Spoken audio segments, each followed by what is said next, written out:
এবার আমরা আউটলাইন সম্পর্কে জানবো।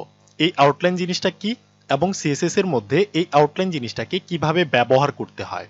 তো তার আগে আমাদের জানতে হবে যে আসলে এই আউটলাইন জিনিসটা কি। সেটা জানতে গেলে আমাদের যেতে হবে একটা বক্সের কাছে।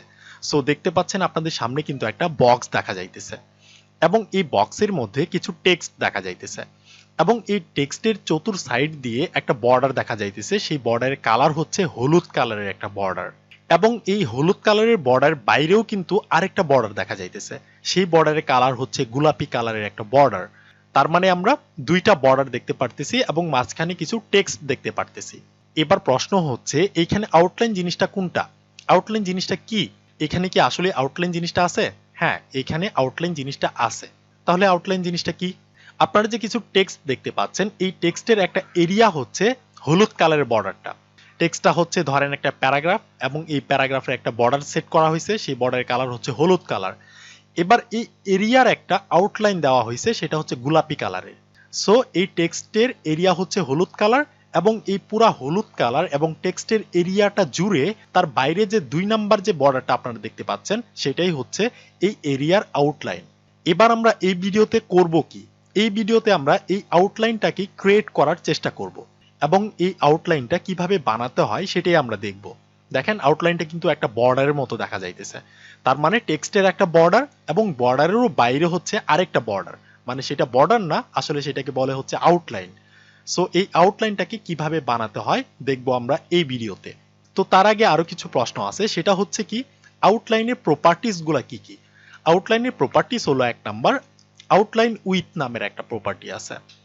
সো তারপর হচ্ছে 2 নাম্বার আউটলাইন স্টাইল নামের আরেকটা প্রপার্টি আছে। তো আমরা দুইটা প্রপার্টি পেয়ে গেছি। আউটলাইন স্টাইল দিয়ে কি করা হয়, এই আউটলাইনটাকে স্টাইল করা হয় এবং আউটলাইন উইথ দিয়ে কি করা হয়, ওই যে আমরা দাগটা যে দেখলাম সেই দাগটাকে আপনি উইথ দিয়ে চাইলে মোটা করতে পারবেন আবার চিকন করতে পারবেন। এবার 3 নাম্বার প্রপার্টি কোনটা, 3 নাম্বার হচ্ছে আউটলাইন কালার। ওই যে আমরা গোলাপি কালার দিছি না, আপনি এই আউটলাইন কালারটাকে পরিবর্তন করতে পারেন, চেঞ্জ করতে পারেন। আপনি চাইলে অন্য কোনো কালার ব্যবহার করতে পারেন কি দিয়ে, আউটলাইন প্রপার্টির মাধ্যমে। এরপর 4 নাম্বার প্রপার্টি হচ্ছে আউটলাইন অফসেট। এই আউটলাইন অফসেটটা হচ্ছে দূরত্ব বোঝায়, মানে আপনি আউটলাইনটার মাঝখানে কতটুক জায়গা আপনি স্পেস রাখতে চাইতেছেন, কতটুক জায়গা আপনি ফাঁকা রাখতে চাইতেছেন। সো এই ফাঁকাটা রাখতে গেলে আমাদের প্রয়োজন পড়ে আউটলাইন অফসেটের। সো আমরা প্র্যাকটিক্যালি দেখবো, টেনশন করার কিছু নাই। এবার আমরা আরেকটা প্রপার্টি দেখব, সেই প্রপার্টিকে বলে হচ্ছে শর্ট হ্যান্ড। মানে আমরা এই 3টা 4টা প্রপার্টি আমরা একই প্রপার্টির মধ্যে লিখতে পারি কিভাবে, সেটা কিভাবে, সেটা হচ্ছে আপনি জাস্ট আউটলাইন নামের একটা প্রপার্টি লিখবেন, জাস্ট আউটলাইন। তারপর হচ্ছে আপনি উইথ হিসেবে দিতে পারেন ধরেন 2 পিক্সেল 5 পিক্সেল কিছু একটা। তারপর আপনি স্টাইলটাকে বলে দিতে পারেন সলিড, আপনি কালারটাকে বলে দিতে পারেন রেড বা যে কোনো কালার হতে পারে সেটা। তো আমরা অনেকগুলো প্রপার্টি না লিখে শর্ট হ্যান্ডে আমরা একটা প্রপার্টির মধ্যে কিন্তু আমরা সবগুলা কভার করতে পারতেছি। এটা কি বলে হচ্ছে শর্ট হ্যান্ড।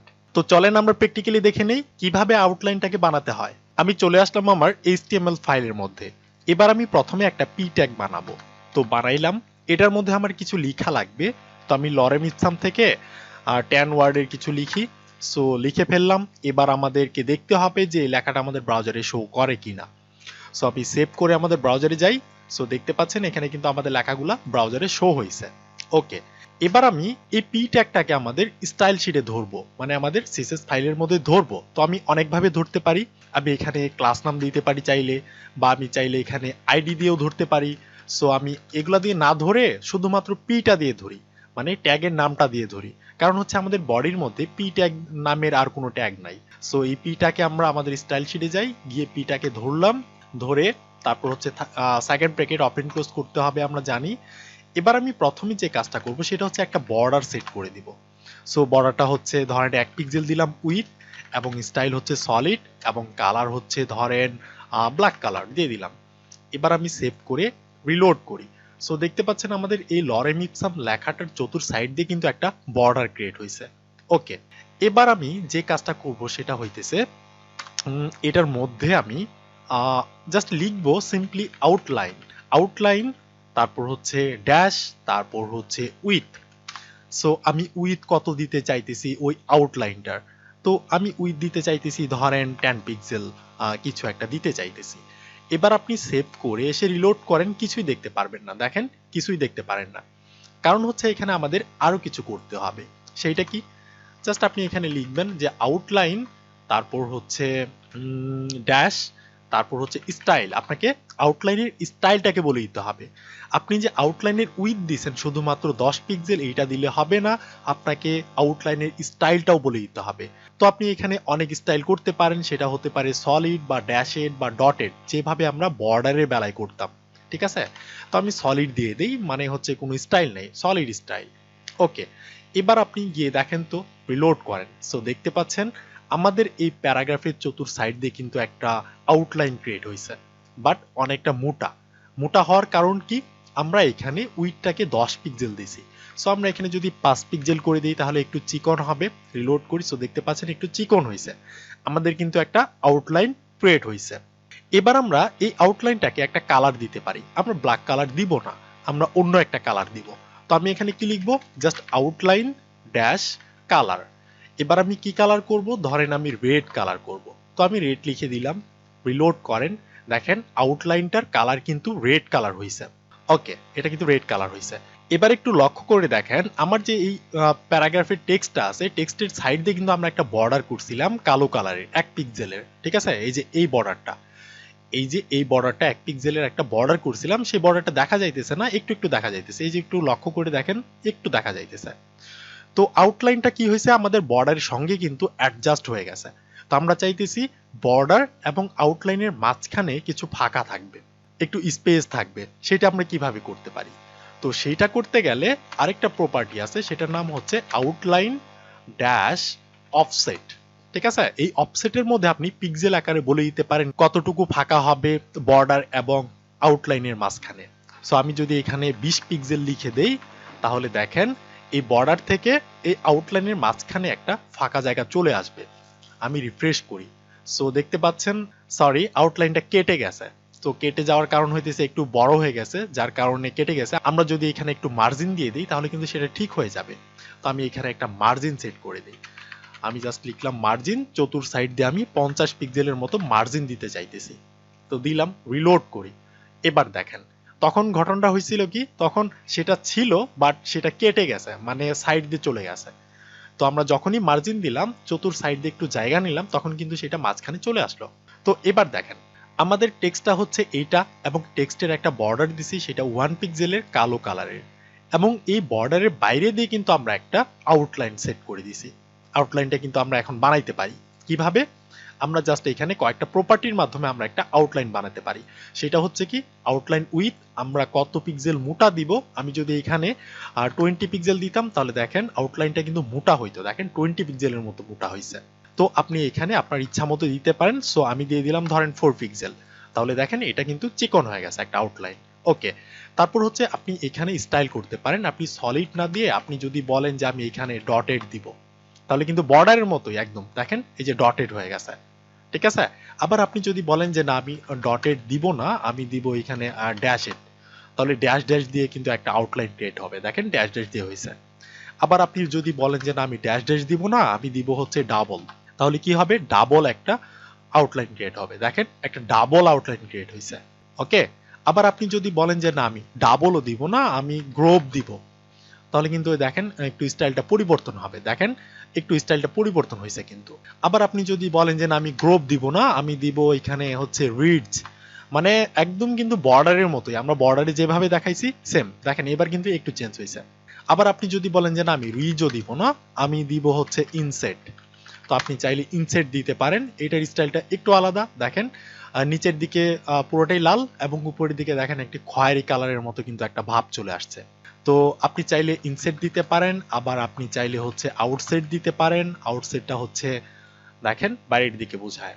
সো আমরা বর্ডারের মধ্যে যেমনটা করছি এখানেও ঠিক তেমনটা। আবার আপনি চাইলে নানও দিতে পারেন, আমি মনে চাইলেও যে দিলাম না, আমি আউটলাইনটাকে দিলামই না, তাহলে দেখেন নান হয়ে যাবে। ঠিক আছে, সো আপনি এখানে যে কোনো একটা স্টাইল দিতে পারেন, তো আমি সলিড রেখে দিলাম। ওকে, তারপর হচ্ছে আপনি কালারটাকে যে কোনো কালার দিতে পারেন। জানি এখানে যদি আমি লিখে দিই গ্রিন কালার, তাহলে হবে আউটলাইনটার কালার হবে গ্রিন, দেখেন আউটলাইনের কালার কিন্তু গ্রিন কালার হয়েছে। এবার হচ্ছে এখানে আউটলাইন অফসেট, এই আউটলাইন অপশনটা হচ্ছে একটু ফাঁকা করে জায়গা, দেখেন আমি যদি এখানে 50 পিক্সেল দিয়ে দিই তাহলে দেখবেন এই বর্ডার এবং এই আউটলাইনের মাঝখানে যে জায়গাটা আছে এটা আরেকটু বেশি করে ফাঁকা হবে, দেখেন আরেকটু বেশি করে ফাঁকা হয়েছে, ঠিক আছে। আবার আপনি যদি বলেন যে না আমি কমাই দিব, আমি জাস্ট 10 পিক্সেল দিব, তাহলে দেখেন কি হয়, দেখেন কাছাকাছি কিন্তু চলে আসছে। যদি আপনি বলেন যে না আমি আরো কমাই দিব, আমি জাস্ট 5 পিক্সেল দিব, তাহলে দেখবেন আরেকটু কাছে আসছে। আবার যদি আপনি বলেন যে না আমি 2 পিক্সেল দিব, তাহলে দেখবেন আরো কাছে আসবে, দেখেন আরো কাছে আসছে। সো এই আউটলাইন অফসেটটার কাজ হচ্ছে বর্ডারের থেকে আউটলাইনের মাঝের যে জায়গাটা আছে সেটাকে বড় ছোট করা, মানে বেশি করা জায়গাটাকে এবং কম করা। সো আমি 20 পিক্সেল দিয়ে দিলাম, রিলোড করি। সো দেখতে পাচ্ছেন আমার আউটলাইনটা কিন্তু 20 পিক্সেল সরে গেছে। এবার আমরা সবগুলা প্রপার্টি শর্ট হ্যান্ডে একটা প্রপার্টির মধ্যে কিন্তু লিখতে পারি। সেটা কিভাবে, আমি এগুলাকে ডিলিট করে দিই বা আমি কমেন্ট আউট করে রাখি। সো আমি কমেন্ট আউট করে রাখলাম। তো আমি একটা প্রপার্টি লিখবো, সেটার নাম হচ্ছে জাস্ট আউটলাইন, আর কিছু না, আউটলাইন। এবার এখানে দেখেন কি ছিল, আউটলাইন উইথ ছিল, তাই না। সো আমি উইথ দিয়ে দেই। আমি তার আগে আপনাদের দেখিয়ে আসি, এটা রিলোড করি। সো দেখেন চলে গেছে কিন্তু। এবার দেখেন প্রথমে কি ছিল, উইথ ছিল। সো আমি এখানে যদি দিয়ে দেই 4 পিক্সেল উইথ হবে। সো আমি উইথ 4 পিক্সেল দিয়ে দিলাম। তারপর এটা কি ছিল, তারপরটা ছিল কিন্তু স্টাইল, আউটলাইন স্টাইল। তো আমি আউটলাইন স্টাইলটাকে দিয়ে দিলাম সলিড। তারপর হচ্ছে কালার ছিল, তাই না। সো আমি এখানে কালার দিতে পারি, কালার হবে ধরেন গ্রিন কালার, ঠিক আছে। এবার দেখেন সেম ভাবেই কিন্তু কাজ করবে, রিলোড করি। সো দেখেন সেম ভাবেই কিন্তু কাজ করছে।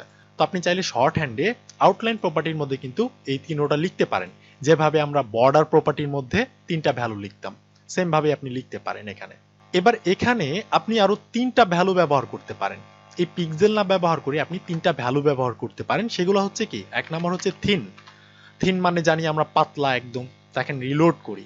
সো দেখেন একদম থিন একটা আউটলাইন হয়ে গেছে, একদম থিন, ঠিক আছে। তো এটা হচ্ছে একটা ভ্যালু। তারপর আপনি চাইলে থিক ব্যবহার করতে পারেন। এটার স্টাইলটা একটু অন্যরকম, দেখেন একটু মোটা হয়ে গেছে, ওকে। আবার আপনি এই থিক না দিয়ে আপনি চাইলে মিডিয়ামও ব্যবহার করতে পারেন। সেটা কি হবে, দেখেন এই যে মিডিয়ামের মতো একটা আউটলাইন হয়েছে। সো আপনি এইভাবেও করতে পারেন, তবে সবসময় আপনি করবেন পিক্সেল দিয়ে। সো আমি 5 পিক্সেল দিয়ে দিলাম, এইটার উইথ হবে 5 পিক্সেলের মতো মোটা হয়েছে। তো বেশি বেশি প্র্যাকটিস করেন, কথা হবে নেক্সট ভিডিওতে।